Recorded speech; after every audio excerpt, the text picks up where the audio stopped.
Merci du coup pour tous vos commentaires. Et du coup, là, on a partagé côté biologie. Maintenant, on va parler un petit peu stockage en fait, parce que tout ça, ça part sur le cloud. À l'heure actuelle, enfin beaucoup, pas toujours. Hein, on est en transition dans beaucoup d'entreprises. Par exemple, question à Sandrine. Pour vous, c'est un accélérateur ou un frein à l'innovation, le cloud? Est-ce qu'il y a un frein psychologique en fait? Ah ben complètement. Moi, je pense que, par ce que j'ai vécu, en tout cas, à travers mes expériences différentes, le cloud, il y a une vraie barrière psychologique, j'ai l'impression, pour beaucoup de personnes. Le fait de ne plus être capable de savoir où sont stockées ces données, comment elles sont sécurisées, ça fait peur. On en a déjà parlé. Adama l'a très bien dit ce matin. C'est des questions auxquelles on est confronté régulièrement. Et pour autant, personnellement, je suis pas sûre qu'on puisse s'en passer. C'est-à-dire qu'on est en train de générer tellement de données dans le microbiote, mais aussi ailleurs, qui fait qu'on ne peut plus se permettre de garder nos données dans notre serveur. Et pourtant, je sais très bien que pour certaines personnes, c'est beaucoup plus facile de se dire on va les stocker là, dans le serveur qui est dans le placard juste à côté, et ça sera beaucoup plus en sécurité, sans comprendre ou sans prendre en compte, en tout cas, les problèmes techniques, les problèmes de redondance, tout ça, on en a parlé, la sécurisation, ne serait-ce de la pérennité des données, on en a parlé tout à l'heure. Ça me semble... Personnellement, moi, en tant que directrice scientifique, je préfère mettre mes données entre les mains de spécialistes qui vont me garantir, en fait, qu'ils ont mis en place tout un nombre de protocoles et de process pour pouvoir garantir la sécurité et l'intégrité de mes données, plutôt que de les avoir dans la cave. Voilà, ça c'est mon retour personnel. Mathieu, peut-être un petit mot sur la sécurité, parce que vous travaillez avec des données cliniques, par exemple. Oui, avant ça, c'est effectivement, classiquement, on avait le serveur juste à côté dans le placard, mais c'était aussi nous qui étions responsables de la sécurité quelque part. Même si on avait un prestataire informatique, c'était une des tâches qu'il avait à effectuer.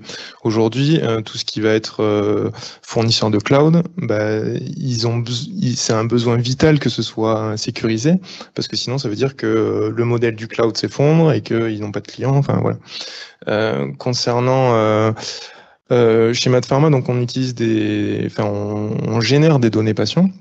Donc là, on a besoin d'une certification HDS, donc hébergement des données de santé. Et c'est en gros pour respecter la norme, une des normes que Adama avait cité, 27001, et en plus de ça, RGPD. Enfin, c'est surtout ça, l'anonymisation des données.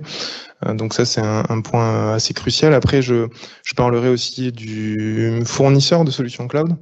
Nous, on a fait le choix de partir sur un prestataire français, franco-européen, pour être sûr de garder ça pas très loin de nous, quoi.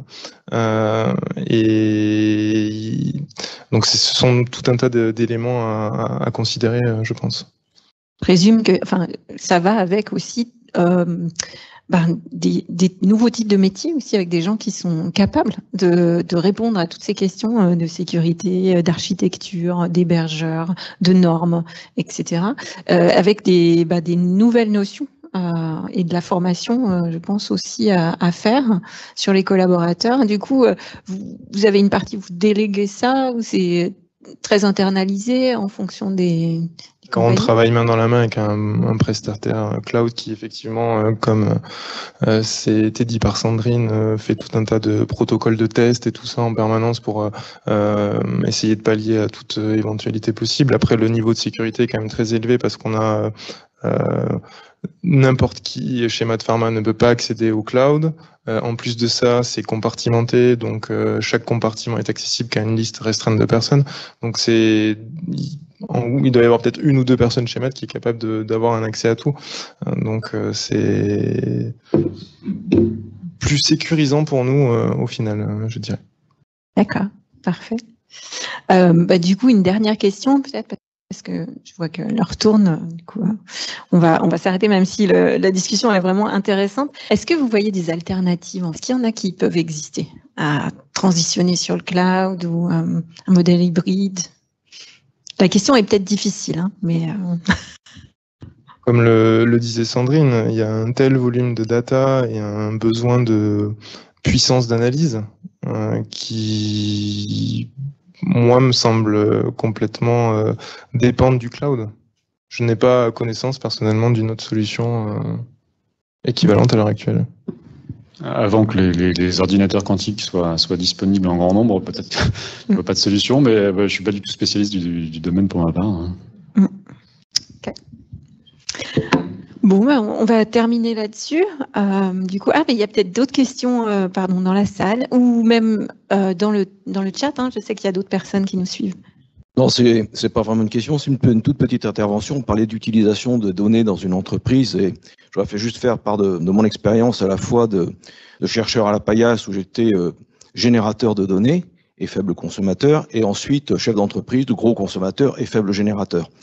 Et donc, l'idée d'utiliser des données de manière très compétitive dans un cadre d'open innovation pour lequel j'ai vraiment toujours été un énorme promoteur, c'est de développer l'intelligence interne dans l'entreprise pour pouvoir capter de la donnée, la traiter en fonction de ses propres objectifs, et c'est un gros travail de définir ces objectifs.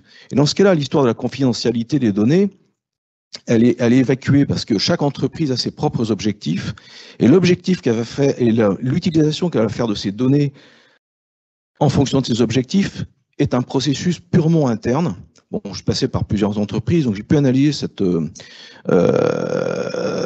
capacité des entreprises et cette réticence à l'ouverture qui, à mon sens, n'est pas véritablement opportune.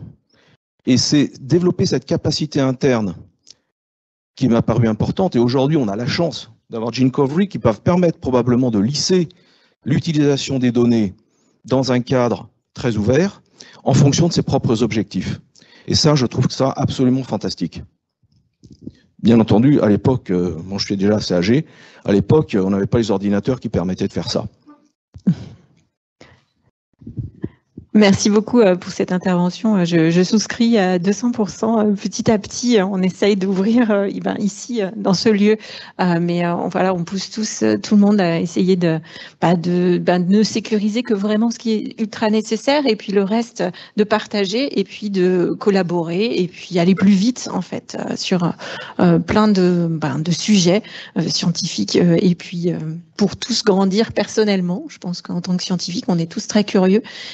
Donc voilà, ça clôt notre matinée.